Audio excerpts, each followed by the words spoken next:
In this investigation, we'll dive into Epstein's carefully curated world, his ties to Israeli-linked mega-donors. This was when Epstein started collecting names. Epstein embedded himself with Leslie Wexner, founder of the Wexner Foundation, a program that trains Israeli public officials and security operatives, many of whom go on to serve in high-level positions, including Mossad. He was one of the most powerful figures in American retail. Wexner didn't just hire Epstein, he gave him power of attorney, access to his entire financial empire. Some even allege Epstein used sexual leverage to gain that trust. Who's this Wexner guy? Leslie Wexner, in the 1991, I believe, signed full power of attorney over to Jeffrey Epstein. He lived often at his townhouse in Manhattan. One time, the largest residence in the history of New York City, transferred to him by deed by Leslie Wexner. For what purpose, we have no idea. So Leslie Wexner, he's a sketchy dude. He's running 2 sex trafficking rings out of his companies that he doesn't know anything about. Pause to read. This is shared from a 2019 tweet from this Wall Street Journal reporter. And you're probably already wondering, like me, who the hell's baby was Jeffrey Epstein responsible for finding a nanny? All right, so you guys have heard that the CEO of Abercrombie & Fitch was arrested on trafficking charges. Les Wexner owns Abercrombie & Fitch, whose CEO just got arrested for trafficking minors. When he signed full power of attorney over his entire estate, Les Wexner gives Jeffrey Epstein power of attorney over everything? Jeffrey Epstein could take out loans in his name. He could sign his tax returns. He had full power of attorney over the Wexner estate. You're positive Jeffrey Epstein had power of attorney? Yes. 16 years, by the way. Jeffrey Epstein clearly had close contacts and was financed by Leslie Wexner, who himself had close ties to Israel. Leslie Wexner was one of the founders of the Mega Group, a secretive group of billionaires. The Mega Group was founded in 1991 to add greater clout to the Israeli lobby. Epstein appears to have had ties to Israeli intelligence and has well documented ties to influential Israeli politicians and the Mega Group. The Mega Group was founded by 4 men: Charles Bronfman, Michael Steinhardt, Leslie Wexner. Sam Bronfman had long-standing deep ties to organized crime, specifically Meyer Lansky's organized crime syndicate.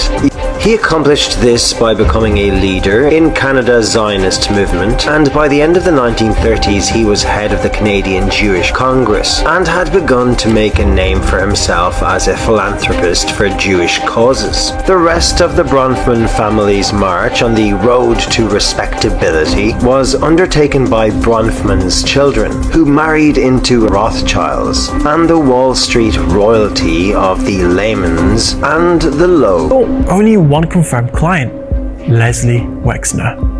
That brings us to the Mega Group, a little-known collection of ultra-wealthy, pro-Israel philanthropists. Leslie Wexner was a founding member. This group didn't just donate to charities, they tried to shape policy. Epstein's rise accelerated alongside his relationship with Wexner and his entry into elite pro-Israel circles. You see, Epstein kept a little black book, a contact list that reads like a who's who of global influence. And why did so many of those around him share one thing in common? Connections to Israeli causes, Zionist networks. You need to understand one person. Enter Ghislaine Maxwell, the woman who recruited young girls, who hosted the parties, who, as the court later confirmed, was the key to the entire operation, because her father was Robert Maxwell. Behind closed doors, Maxwell was widely believed to be a long-term Mossad operative, Israel's elite intelligence service, and when he died in 1991, falling off his yacht naked under suspicious circumstances, Israel gave him a burial fit for a national hero.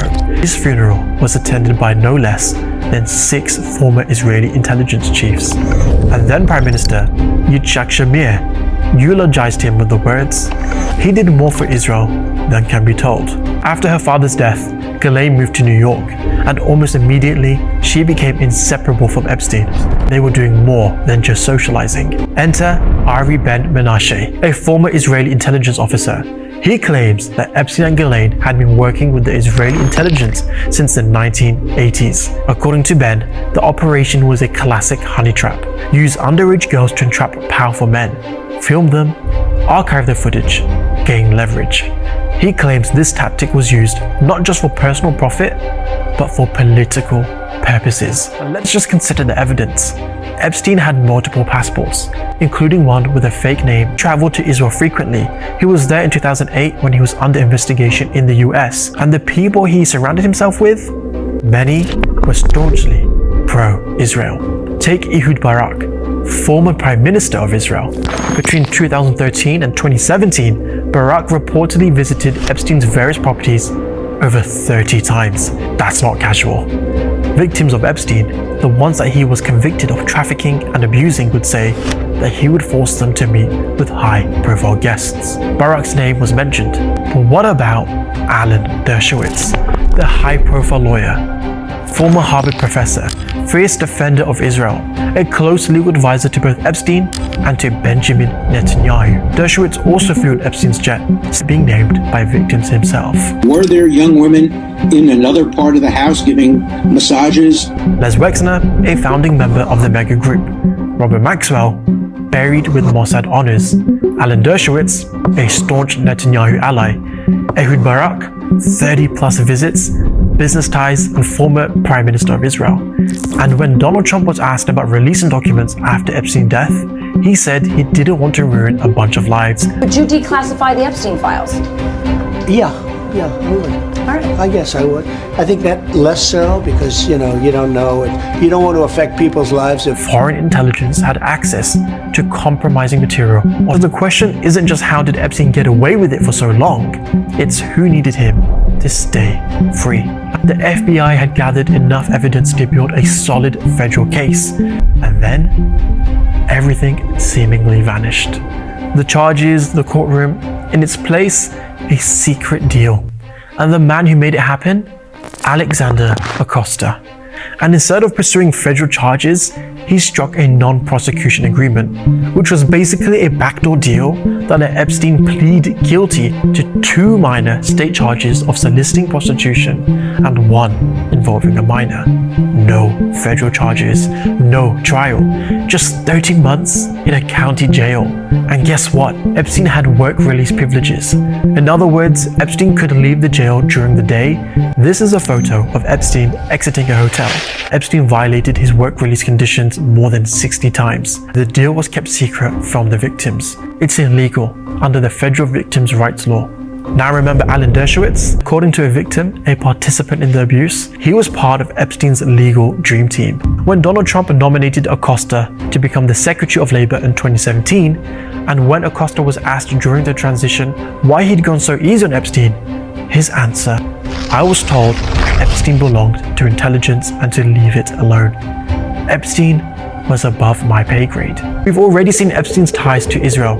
We've seen him flee to Israel during prosecution. We've seen former Mossad insiders claim he was running compromising operations. And now, here's a US prosecutor claiming behind closed doors that Epstein was off limits. 2019, when Epstein was rearrested on fresh federal charges, the world asked, why did Epstein get that deal in the first place? Acosta held a press conference. Epstein got an ultimatum. Plead guilty to a charge that would require jail time and registration, or face federal charges. But Acosta resigned in July 2019, just 2.5 years into his post. That one quiet line, that offhand explanation, did more to expose the truth that Jeffrey Epstein wasn't just a criminal, he was protected. But Epstein's freedom wasn't an accident, it was an arrangement. When Epstein died, Trump told reporters he didn't know what happened. In 2020, Ghislaine Maxwell was arrested for her role in Jeffrey Epstein's sex trafficking operation. She was charged with multiple counts related to sex trafficking of minors and later convicted in 2021, receiving a 20-year prison sentence. Jeffrey Epstein died on August 10th, 2019. His death was ruled a suicide, but the circumstances were anything but ordinary. The security footage from outside his cell went missing. The guards on duty said they fell asleep, and the cameras somehow stopped working. And just like that, the most important prisoner in America was gone. But the people who protected him, they're still alive.